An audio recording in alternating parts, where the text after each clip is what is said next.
Sony একই সাথে তিনটি ফোন লঞ্চ করেছে, কিন্তু কেন যে ফোনগুলো লঞ্চ করেছে এবং আগের ফোনের চাইতে নতুন ফোনের পার্থক্য কী, একটি মানুষ সাধারণ চোখে সেটি দেখতে পাবে না। সেই একই ডিজাইন, একই লুক, একই ডাইমেনশন, সব কিছু একই, শুধুমাত্র প্রসেসর এবং ক্যামেরার ক্ষেত্রে তারা ব্যাপক উন্নতি করেছে, কিন্তু ডিজাইনের কোনো প্রকার পরিবর্তন নেই। তিনটি ফোনের মধ্যে আজকে আমরা একটিমাত্র ফোন নিয়ে আলোচনা করব, Xperia 5 Mark III নামে। কি নতুন এসেছে আগের দুইটি ভার্সনের চাইতে বা আগের দুই বড় ভাইয়ের চাইতে, এই নতুন ভাইয়ের কি আপগ্রেডেশন হয়েছে, কিংবা কেন মানুষ কিনতে চাবে, কেন মানুষ তাদের ফোনকে সেই Xperia 5 বা 5 Mark II থেকে Mark III-তে উন্নতি করবে, সেই নিয়ে আজকের আলোচনা। কিন্তু শুরুতেই সুযোগ নিয়ে, যদি ভিডিওটি ভালো না লেগে থাকে তাহলে অবশ্যই ডিসলাইক বাটনে ক্লিক করবেন। ডিসলাইক দিতে কিন্তু টাকা লাগে না, কিন্তু আপনার একটি ডিসলাইক পাবে আমাকে উৎসাহ দিতে পরবর্তী ভিডিওটি আরও সুন্দরভাবে আপনাদের সামনে উপস্থাপন করতে। তো চলুন কথা না বাড়িয়ে প্রথমে শুরু করি ডিজাইন নিয়ে। ডিজাইন নিয়ে আসলে কথা বলার মতো কোনো জায়গায় রাখেনি সনি, কারণ Xperia 5 Mark II এবং Mark III তিনটি ফোন দেখতে সেম, ডিজাইন সেম, দেখতে সেম, ক্যামেরা বাম্প সেম, তিনটি ক্যামেরার পিছনে একই জায়গায় একই রকমভাবে আছে। 6.1 ইঞ্চি তিনটি ফোনেরই ডিসপ্লে একই সমান, 1080x2500 রেজুলেশনের তিনটি ফোনে ওএলইডি স্ক্রিন রয়েছে।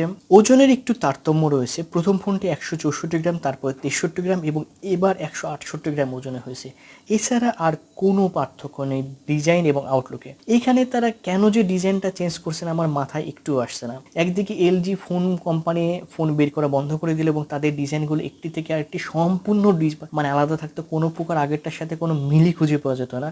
এবং সনি কী করে যে তাদের আগের ফোনের চাইতে এই ফোনের ডিজাইন এতটাই মিল রাখে যে আমরা জমজ বলতে বাধ্য হই। এখন কারো কাছে যদি Xperia 5 থাকে, সে কেন Xperia 3 নিবে, আসলে কেন নেবে, এই বিষয়ে কথা বলার জন্য এই ভিডিওটি। সো ডিজাইন নিয়ে আর কোনো কথা বললাম না, ডিজাইন তিনটি ফোনে সেম ডিজাইন। এবার কথা বলা যাক প্রসেসর নিয়ে। প্রসেসর নিয়ে কথা বলার আগে বলে নিই যে Xperia 5 যখন মার্কেটে এসেছিল 2019 সালে, তারপর এক বছর পর 2020 সালের সেপ্টেম্বরে সে Xperia 5 Mark II আসে এবং তার 6 মাস কিংবা 7 মাস পরে, মানে এই কিছুদিন আগে লঞ্চ হলো Xperia 5 Mark III। তো প্রথম ফোনটি এসেছিল অ্যান্ড্রয়েড 9-এ, এরপর আসছিল অ্যান্ড্রয়েড 10-এ, এবার আসছে অ্যান্ড্রয়েড 11-এ। এবং প্রসেসরের ক্ষেত্রে ব্যাপক উন্নতি হয়েছে বলতে সেই সময়কার ফ্ল্যাগশিপ প্রসেসর স্ন্যাপড্রাগন 855 ছিল, এরপরে Xperia 5 Mark II-তে গত বছরের ফ্ল্যাগশিপ প্রসেসর স্ন্যাপড্রাগন 865 ব্যবহার করেছিল Xperia 5 Mark II-তে, এবং এই বছরে স্ন্যাপড্রাগনের লেটেস্ট প্রসেসর স্ন্যাপড্রাগন 888 প্রসেসরে ব্যবহার করা হয়েছে Xperia 5 Mark III-তে। এখানে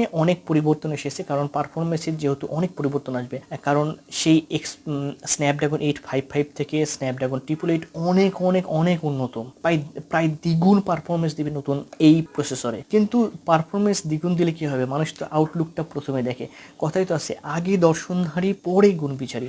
কিন্তু এই দর্শনধারীর ক্ষেত্রে Xperia 5 Mark II বলেন 3 বলেন, তিনটাই ডাউনগ্রেডেড। একে তো এই সনির গদবাঁধা সেই ব্রিটিশ আমলের ডিজাইন কেউ পছন্দ করে না, দ্বিতীয়ত ডিজাইনে কোনো চেঞ্জও নাই। সো প্রসেসরের ক্ষেত্রে যতটা না এগিয়ে যাচ্ছে, আউটলুকের ক্ষেত্রে তার ডবল পরিমাণ নিচে নেমে আসছে। সনির কথা বলার সবচেয়ে বড় জায়গা হচ্ছে ক্যামেরা সেগমেন্ট। সনি বরাবরই ক্যামেরা সেগমেন্টে ব্যাপক উন্নতি সাধন করেন, যদিও পারতপক্ষে খালি চোখে দেখলে তিনটি ফোনেই 12+12+12, মানে তিনটি ক্যামেরায় 12 মেগাপিক্সেলের তিনটি ফোনই দেওয়া হয়েছে, কিন্তু তারপরে এখানে কথা বলার মতো অনেক জায়গা রয়েছে। মেইন ক্যামেরার প্রথমে আসি, তিনটি ফোনেই মেইন ক্যামেরা 12 মেগাপিক্সেল দেওয়া হয়েছে, কিন্তু মেইন ক্যামেরাতে Xperia 5-এ ব্যবহার করা হয়েছিল 26 মিলিমিটার লেন্স, এবং সেটি পরিবর্তন হয়ে পরের দুইটি ভার্সন, মানে দ্বিতীয় ভাই এবং তৃতীয় ভাই 24 মিলিমিটার লেন্স নিয়ে বাজারে এসেছে। এবং তিনটি ক্যামেরারই এই ক্যামেরাতে ওআইএস সুবিধা পাচ্ছেন। ইআইএস তো থাকছেই, 5xx ইআইএস সুবিধা পাচ্ছেনই, সে সাথে ওআইএস সুবিধা পাবেন এই ক্যামেরাটিতে। এছাড়া মেন ক্যামেরাতে তেমন কোনো পার্থক্য নেই, কিন্তু দ্বিতীয় নম্বর ক্যামেরাতে আমরা যখন যাব তখন বিশাল একটি পার্থক্য দেখতে পাবো। সেকেন্ড ক্যামেরা তারা ব্যবহার করেছে টেলিফোটো লেন্স তিনটির ক্ষেত্রেই, কিন্তু এখানে অনেক পার্থক্য রয়েছে। Xperia 5-এ তারা ব্যবহার করেছিল 52 মিলিমিটার টেলিফোটো লেন্স, কিন্তু সেখানে তারা 4xx অপটিক্যাল জুম তো থাকছেই। এই 4xx মানে 4x অপটিক্যাল জুম তিনটি ফোনেই পাচ্ছেন, কিন্তু এখানে তারা 52 মিলিমিটার লেন্স ইউজ করেছে।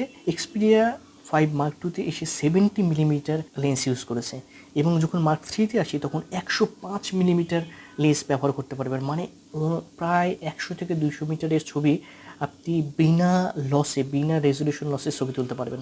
3 নম্বর ক্যামেরা নিয়ে কোনো কথা বলার কিছু নেই। 3টি ক্যামেরায় 12 মেগাপিক্সেল এবং 16 মিলিমিটার একটি আলট্রা ওয়াইড লেন্স ইউজ করা হয়েছে 3টি ফোনেই, এবং একই পারফরমেন্স দিবে, এই নিয়ে আর কোনো কিছু কথা নেই। ভিডিওগ্রাফির ক্ষেত্রে ব্যাপক পরিবর্তন এসেছে। পারতপক্ষে আপনি মনে করতে পারেন 3টি ফোনেই 4K রেজুলেশনে ভিডিও করতে পারবেন, কিন্তু এতে আর পার্থক্য কী আসলো? কিন্তু পার্থক্য আসছে এর ভিডিও রেকর্ডিংয়ের ক্যাপাবিলিটিতে। 3টি ফোনে আপনি অবশ্যই 4K রেকর্ডিং ভিডিও করতে পারবেন, কিন্তু যে প্রথম বড় ভাই 2019 সালে যে Xperia 5 লঞ্চ করেছিল, সেখানে আপনি মাত্র 30 FPS-এ 4K রেকর্ডিং করতে পারবেন। কিন্তু তার পরের জেনারেশন Xperia Mark 2-তে আপনি 120 FPS বা 120 FPS-এ রেকর্ডিং করতে পারবেন, 4K রেকর্ডিং।